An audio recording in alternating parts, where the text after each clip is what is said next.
Entities में जो है इनका डिविडेंड जो है वो बढ़ते हुए नजर आएगा। बट हाँ, एक बड़ा पॉजिटिव ट्रिगर वेदांता के लिए जरूर साबित हुआ है। एक बार विवेक जी आपसे एक बार राय लेंगे, वेदांता कैसे देख रहे हैं आप इसको, क्योंकि डीमर्जर का इंतजार जो है कई समय से था, कई बार हियरिंग और उसके बाद उस पर निर्णय लेने को हमने टलते हुए देखा। बट क्या व्यू रखते हैं आप वेदांता पे? देखिए, जो अभी है 547, I think exact sum of parts तो बाद में ही पता चलेगा। सारी की सारी कंपनी चिप रिलीज हो जाएगी। लेकिन जो ये एनसीएलटी के थ्रू अभी अप्रूवल आया है और प्रोसेस चालू है, आई थिंक ज्यादातर प्राइस में ऑलरेडी फैक्टर्ड इन है।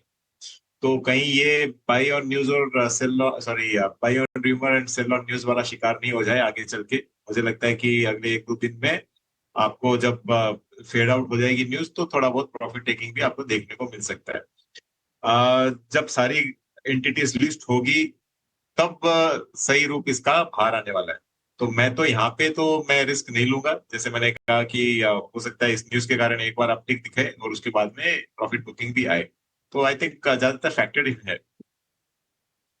कहीं ना कहीं फैक्टर्ड इन है, ऐसा मानना है विवेक जी का। और थोड़ा सा एक मूव हम जरूर देख रहे हैं। 1-2 दिन थोड़ा इसको सेटल होने दीजिए, पर हम आपको ये भी बता दें कि वेदांता जो है वो 5 अलग एंटिटीज में बढ़ते हुए दिखेगा, जहां पर एल्यूमिनियम कारोबार, oil and gas, Vedanta power, Vedanta steel and ferrous materials और वेदांता लिमिटेड जो एग्जिस्टिंग कंपनी होगी, इनके 5 अलग अलग टुकड़े हो, जिसमें कि पहले 6 अलग एंटिटीज में जो है कंपनी ने निर्णय लिया था कि डीमर्जर करती हुई नजर आएगी, बट अब उसको घटाकर उन्होंने 5 कर दिया है।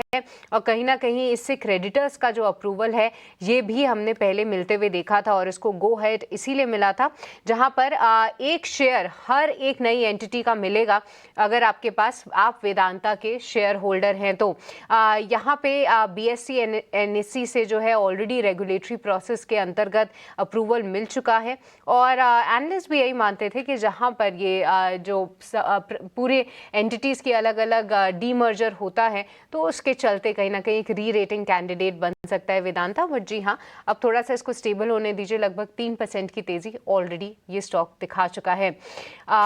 बट विश्वा जी, एक अच्छा मूव हम जरूर देख पा रहे हैं वेदांता में। बिल्कुल। और कहा यह भी जा रहा है कि वेदांता के एक शेयर के बदले आप जितने भी डीमर्जर के बाद जो 5 कंपनियां बनेंगी सबके एक शेयर्स मिलेंगे। ये एक, जैसा आपने कहा भी कि पहले 6 कंपनियां बनना था, वो 5 कंपनियां बनेंगी। लेकिन ये बात भी है कि ये फैक्टर इन था, पहले से बाजार में है कि ये जो डिमर्जर होगा ये 5 कंपनियों में होगा या 6 कंपनियों में होगा। तो ऑलरेडी प्राइस्ड इन है ये सारी खबरें। उस एंटीसिपेशन में भी बहुत लोगों ने पोजीशन बना रखी हो। तो हो सकता है, जैसा विवेक जी कह रहे थे, कि सेल ऑन न्यूज़ भी कहीं आगे चलकर देखने को ना मिले। तो सावधान रहिए, अचानक से ना कूदे इसमें, और चीज़ें और क्लैरिटी आने दे, स्टेबिलिटी आने दे, उसके बाद आप नई पोजीशन बनाएं। चलिए, बाजार पर हम मेटल्स की बात आपने शुरू किए, तो मेटल्स में आज काफ़ी ज़्यादा गिरावट दिख रही है।